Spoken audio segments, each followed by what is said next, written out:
ये प्रत्याशियों का चुनाव चिन्ह आवंटन हो चुका है और धीरे धीरे सारे प्रत्याशी जो हैं सो अपना जन जागरण अभियान तेज किए हुए हैं।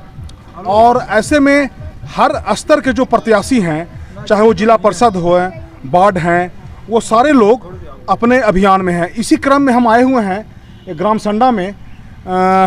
एक प्रत्याशी हैं, पढ़ी लिखी हैं, युवा सोच हैं। आइए इनसे बात करते हैं। क्या नाम हुआ आपका? मैं सोनम कुमारी, क्षेत्र संख्या 3, टिकारी, जिला पार्षद की प्रत्याशी हूँ। अच्छा, तो सोनम जी, आप कहाँ तक पढ़ी लिखी हैं? मैं MCA गया कॉलेज गया से की हूँ। अच्छा, आप गया कॉलेज से पढ़ी हुई हैं। तो आप जिला परिषद में खड़ी हुई हैं, प्रत्याशी हैं, तो आखिर जिला परिषद में आपका खड़ा होने का क्या मकसद रहा? क्या मकसद है? मतलब लोकतंत्र में आने के लिए तो हर कोई स्वतंत्र है, चाहे गरीब हो, अमीर हो, पैसा वाला हो, कोई भी हो, हर कोई स्वतंत्र है। लेकिन ये चीज़ तो जनता ये करेगी कि वो किसको चुने और कैसा प्रत्याशी उनको चाहिए। तो आजकल की जनता भी इतना ये नहीं है कि जागरूक है, मतलब आजकल की जनता भी जागरूक है कि हम कैसा प्रत्याशी को चुने जो मेरा भलाई करे, सेवा करे, हर समय तात्पर्य रहे। मतलब उन लोग भी आजकल के बहुत जागरूक हो गए हैं। तो ये बताइए कि जैसे आप घूम रही होंगी तो आपने ये महसूस किया कि जिला परिषद के प्रति लोग का इतना उत्साह नहीं है जनता में? आपको ऐसा लगता है? नहीं, सब लोग उत्साहित हैं। सब लोग उत्साहित हैं जी। तो ये आपके समर्थक बता रहे थे कि आप गरीब के लिए, महिलाओं के लिए अनेक संगठनों से जुड़ी हुई हैं, महिलाओं के उत्थान के लिए काम करते रहती हैं। तो आपको ऐसा लगता है कि जनता आपको समर्थन देगी? जी, उन लोग को कहना है कि हम ऐसा उम्मीदवार को वोटिंग करेंगे या चुनेंगे जो पढ़ी लिखी हो, हर चीज़ में समर्थन हो, हम लोग को हमेशा भलाई का काम करे और मतलब हम लोग को हमेशा सहयोग करे। और हाँ, मैं करूँगी भी। मतलब उन लोग को जब ज़रूरत पड़ेगा, जब काम लगेगा तो हमेशा तैयार रहूँगी, चाहे रात हो, धूप हो, कड़ी से कड़ी धूप हो, हमेशा उनके लिए खड़ा रहूँगी। जब उन लोग हमको सपोर्ट करेंगे तो हम भी उनको सपोर्ट करूँगी।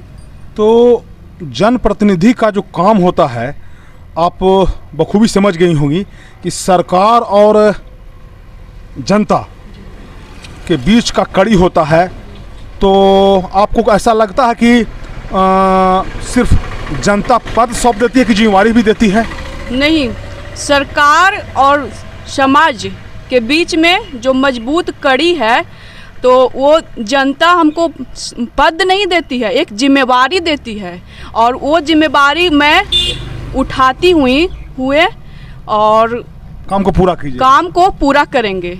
और मतलब जनता जब हमको पद नहीं दे रही है, एक भार सौंप रही है, जिम्मेवारी दे रही है, तो उन लोग के लिए भी हमेशा मैं खड़ा रहूँगी, अटल रहूँगी कि हम उन लोगों को प्रयासों को हमेशा पूरा करें। तो आप ये बताइए कि आप बाहर में पढ़ी हैं, देश के अलग अलग हिस्सों में घूमी हैं, भारत में और खास करके बिहार, झारखंड जैसे राज्यों में लोकतंत्र को पैसे से प्रभावित किया जाता है, जैसे वोटर को पैसा दे करके, इस तरह का प्रलोभन दे करके किया जाता है। तो आपको ऐसा लगता है कि वो लोकतंत्र का गरिमा, इसके बारे में आप बताइए, क्या करेंगे आप, क्या सोचती हैं आप? मतलब ऐसे करने पर लोकतंत्र को बहुत गिरा रहे हैं, नीचे की ओर गिरा रहे हैं।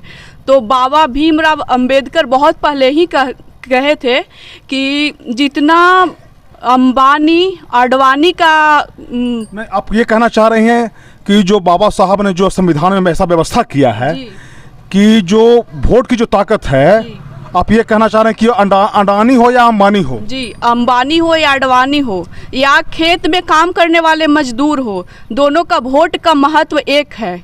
और मतलब जो उन लोग इतना बेवकूफ़ नहीं है कि पैसा से उनके पीछे जाएगा। बहुत लोग हैं जो मंदिर के नाम पे, मस्जिद के नाम पर ईंट, बालू, छड़ इत्यादि सारे कुछ गिरा रहे हैं, लेकिन मेरी जनता इतना बुड़बक नहीं है। उन लोग भी बहुत जागरूक हो गए हैं। उन लोग भी ऐसा ही उम्मीदवार को वोटिंग करते हैं जो इसके लायक हो। वो ऐसा नहीं है कि वो लोभ में आके उसको वोटिंग करेंगे, ऐसा कुछ नहीं है। हमारे जनता बहुत जागरूक हो चुके हैं। तो आपका ये कहना है कि मतलब जात धर्म ऊंच नीच से उठ करके आपकी जनता आपके साथ है? जी, जात धर्म ऊंच नीच से उठ के जनता सारे मेरे साथ हैं और मेरे सहयोग कर रहे हैं। देखिए ये सोनम कुमारी हैं और ये पढ़ी लिखी हैं। देखिए सोच महिलाओं में क्या सोच जागरूकता आया है। तो ये लोकतंत्र के बारे में इनसे पूछ रहे थे। और ये सोनम जी, आपके समर्थक बता रहे थे कि आपको कई बड़ी कंपनियों में नौकरी का ऑफर आया, लेकिन आपने नौकरी करना सही नहीं समझा। तो आराम था, पैसा था, लेकिन आपने नौकरी करना सही नहीं समझा। और ये जन सेवा का, राजनीति का इतना कटीला रास्ता, पथरीला रास्ता क्यों चुना आपने? जी, नौकरी तो जो पढ़ लिख रहा है तो लेना कोई हार्ड काम नहीं होता है।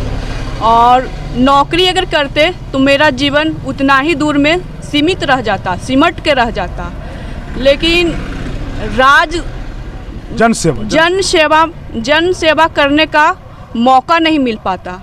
तो मेरा मन में एक विचार आया कि जब सरकार इतना सब कुछ दे रहा है और गरीबों के बीच में पहुंच नहीं पा रहा है, तो मैं पढ़ लिख रही हूँ, तो जनता के बीच में आके उन लोगों को उसका लाभ, आपके शिक्षा का लाभ अपना देना। अपना शिक्षा ली हूँ तो उसका लाभ जनता के बीच में दूँ और उन लोगों को हर चीज़ में सहयोग करूँ। और मतलब आप ऐसा समझती हैं कि जो गरीबी जितना दूर होना चाहिए उतने स्तर पर भी दूर नहीं हो पाया? जी, मतलब सरकार तो बहुत कुछ दे रहे हैं, लेकिन उसका उपयोग गरीबों के बीच में नहीं हो पा रही है। और जितना गरीबी है हमारे समाज में, देश में बहुत ज़्यादा गरीबी है और बढ़ते ही जा रहा है। तो मेरा मन में आया कि हम उन गरीबियों को क्यों न हटाऊं और उन लोगों को बीच आऊं। तो आपका कहना है कि जन सेवा का जो क्षेत्र है बहुत व्यापक है, बहुत व्यापक क्षेत्र है और उसमें आप और सुधार लाना चाहती हैं। मतलब जो सरकार का जो पैसा हुआ, भेजा हुआ पैसा है, वो गरीब के कल्याण में लगाना चाहती हैं आप? जी, जन सेवा का तो क्षेत्र बहुत बड़ा है, बहुत व्यापक है। तो उनका पैसा हम गरीबों में उपयोग करें और उन लोग को सहयोग करें और गरीबों को जितना मदद हो सके मैं करूं। अच्छा, एक चीज़ बताइए कि आप क्षेत्र संख्या 3 के जनता से कुछ अपील करना चाहेंगी, क्या कुछ कहना चाहेंगी?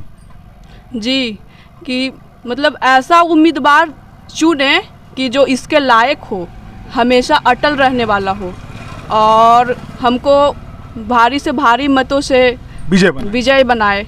और यही कहूँगी, आशीर्वाद मांग रही हैं आप? आशीर्वाद के रूप में मांग रही हूँ और हमको भी जितना हो सकेगा उतना करूँगी और जनता के लिए हमेशा तात्पर रहूँगी। चाहे कितना भी धूप हो, बारिश हो, रात हो, कभी भी मुझे जनता के लिए लगे कि हाँ यहाँ पे ज़रूरत हो तो हमेशा मैं खड़ी रहूँगी। देखिए, ये युवा प्रत्याशी जो लीग से हट करके सोचते हैं, ये महिला प्रत्याशी हैं सोनम कुमारी जी, MCA कर रही हैं, बाहर में पढ़ी लिखी हैं। इनका कहना है कि जन सेवा का क्षेत्र बहुत व्यापक है। अगर हम नौकरी करते रहते तो मेरा जीवन उसी में सिमट करके रह जाता, लेकिन और जन सेवा में आने का, गरीबों को दुख दर्द बांटने का हमारे अंदर ऐसी प्रेरणा है कि गरीब का दुख दर्द बांटे और जो गरीबी दूर करने का हम भरपूर प्रयास करेंगे। जनता के लिए हमारा दरवाज़ा 24 घंटा खुला हुआ रहेगा। हम कभी किसी पे कोशिश नहीं करेंगे। और ये बात कर रही हैं तकदीर बदलने का और तस्वीर बदलने का, तो ये इनका कहना है कि तकदीर बदलेगा और तस्वीर बदलेगा और क्षेत्र संख्या 3 जिला परिषद जो क्षेत्र है, जनता अगर हमको जिताती है वहाँ का नया तस्वीर बदलेगा। कैमरामैन मनोज के साथ मैं बाबा शिवाजी, केबल 6 न्यूज़ के लिए।